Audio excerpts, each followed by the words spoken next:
Welcome to Dealership Marketing by Dealer Ads Online. This presentation was designed to offer new ideas to a very difficult problem, that of advertising your dealership. It's what we believe is one of the most difficult jobs in marketing. And hopefully you'll have a few fresh ideas after this short presentation is over. Dealerships are what you would call a parity business.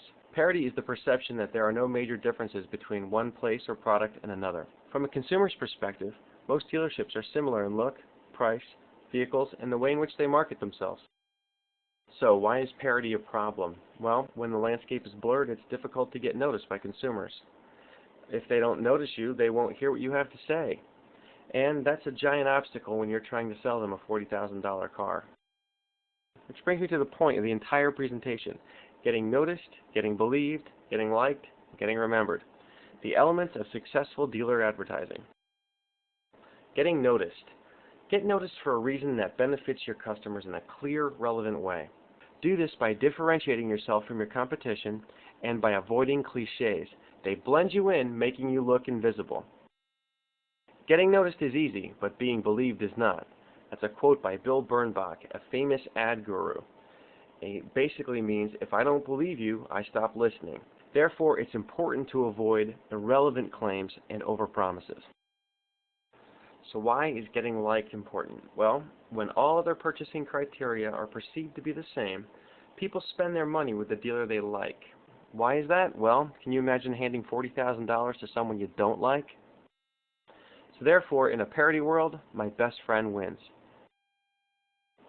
And finally, getting remembered, possibly the most important. It's important to be remembered for reasons that a customer really cares about when they're in the market for a car. Big inventory versus, hey, that's the guy who kisses his poodle at the end of his TV spots. The goal in being remembered is to end up in a customer's consideration set. Consideration set refers to the specific order in which consumers recall their options when making a purchasing decision. These options pop into a customer's mind one at a time, forming a sequential list. The higher on that list you are, the better your chances of getting shopped. It all starts with the customer asking himself, what dealer should I check out? And then answering one at a time, well, there's Joe's Acura downtown, there's Steve's Acura out on the highway, there's Sue's Toyota by the office, and there's Frank's Acura by the mall. So why are consideration sets important? Well, if you're Frank's Acura, you don't want the customer to quit considering options at Sue's Toyota, or even earlier. Therefore, the higher in the consideration set you are, the better. This part of the presentation is called Think Outside the Auto section. It has ideas that will get your dealership higher on consumer shopping lists. Although a presence in the auto section is an essential part of your marketing effort, we believe that it may not be the easiest place to differentiate and get noticed. There are opportunities in the rest of the paper. For example, if your target is specifically men, it might be a good idea to put an ad in the sports section, or if you're targeting women, perhaps putting an ad in the living section. The movie listings are a great idea for everyone, especially teens and your younger buyers. If you're the only dealer ad on that page, you've got a great chance to make a strong impression. Another problem with dealer advertising is that it's local and that there are a limited number of people that you can address in your area. One way to address this problem is to expand your market by looking for submarkets within your markets.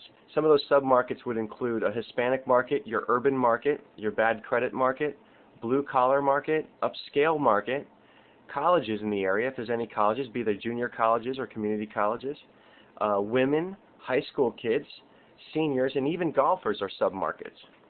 All these groups buy cars, and all can be targeted to become your consumers. Acura dealers in particular should pay attention to their local golf course. Golf is an upscale activity. You have an upscale product to sell. It seems like a perfect match. It seems like the activity of golf acts as a filter to bring that certain clientele right there to you. And if you can address them where they live, you'll have a stronger chance of getting on that consideration set. Some other event ideas would be to pull out a calendar and look for all the different holidays that are out there. Some examples would include Cinco de Mayo, St. Patrick's Day, the High Holy Days, Martin Luther King Day, graduations, local high school team championships, the World Series. Even Michael Jordan's birthday can be an event if it's local. And that leads us to an example idea called the New Parents New Minivan Sales Event. Now, I realize that Acura dealers don't have much in the way of minivans to sell, but the principles illustrated here apply to any event that you put together for your dealership. The New Parents New Minivan sales event is based on the idea that new parents are likely to be in the market for a new minivan. One way to break into their consideration set would be to sponsor a Lamaze class at a local hospital. Perhaps run some ads for your minivan event in the living section of the paper. Run some ads in the sports section of the paper. The benefit here is that you're in their consideration set while other dealers are just sitting in the auto section waiting for these particular customers to come to them. The next question we ask is, who are the decision makers in this purchase? Number one would be Dad. He's the traditional target, but he's only half the story these days. There's Mom. Mom is likely to have a big say in how the family cash is spent, therefore must be on board. She's also likely to be the main driver of the minivan, and therefore may push the sale in one direction or another. It's important to note that both have a say and can kill the sale, and both have slightly different concerns and priorities. Now, what are those likely priorities? Well, you can assume that Mom is going to be interested in selection. She wants to comparison shop and see what she likes. And Dad's going to be concerned about convenience. After a long day's work, he wants to know that you're just right down the street. Both, however, are going to be concerned about value. Value must be conveyed in addition to any other message you have. It's important to everyone. Now, that's not to say that convenience is not important to Mom and selection is not important to Dad. These are just examples that we're using and hypotheticals. You'll want to substitute in your own knowledge of your own customer base in order to make this work. For example, Dad could be in the business section, the sports section, the weather, perhaps ESPN, the internet, and maybe he gets a lot of his information from word of mouth.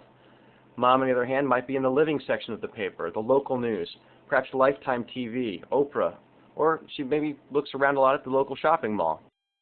No matter who your target is, it's important to know where it is they spend their day, what it is that they're looking at, what are their magazines, what sections of the paper do they read, what TV shows do they look at, and that way you can highly target your media and you can target your message. So following this example, to address Dad's concerns, we would run an ad in the business section focusing on value and location. And to address Mom's concerns, we would run an ad in the movie listings or the living section and talk about your selection, your trade-in specials, or your super low rates. Now, by targeting your message this way, you plant yourself in the back of a person's mind during their day-to-day. Then you're ready to spring to the front when they're in the market for a car. Be the first dealer in their mind, and you'll be the first one that they check out when it's time to go buy a new car. What's the benefit of targeting each decision maker individually? It allows a more thorough penetration of your message to all involved in the buying process. And you're giving everyone involved a personal reason to say yes to your dealership. Here are a few additional ideas to get you started. Public service ads. Don't drink and drive from your friends at Dealer Acura. It conveys concern and brings you into the community. You can take that idea a step further with a Home Safe program for prom night, St. Patrick's Day, New Year's Eve, etc., any day or occasion when it might be dangerous to drive. It's a common program where organizations, like your dealership, give people free rides in situations when driving could be hazardous. What this gives you is some priceless public relations, possibly a newspaper article, perhaps a story on the local news. All that rolls over into very strong my best friend wins potential. Here are a few additional idea starters. You can sponsor or cross-promote with a local driving school. You can get people while they're thinking about their first car or a new car. Another effective thing, and one of my favorites, are white t-shirts. Done right, white t-shirts are like a walking billboard in someone's home, the neighborhood, work, school, the mall, everywhere that people go. When they're wearing your t-shirt, they're a walking billboard ad, an endorsement for your dealership. Now, in summary, here are the keys to success for dealer advertising. Number one, get noticed with an attractive, succinct, and strategic message. Number two, tailor your communications to your media and tailor your media to your target. Number three, find new markets within your old markets. Number four, try new ideas in new places and in new ways. And finally, benefits to the consumer have to be relevant. That way, your dealership is high on their consideration set when they're in the market to buy a car. Hopefully this presentation has provided you with some new ideas and a fresh perspective for marketing your dealership and winning over customers.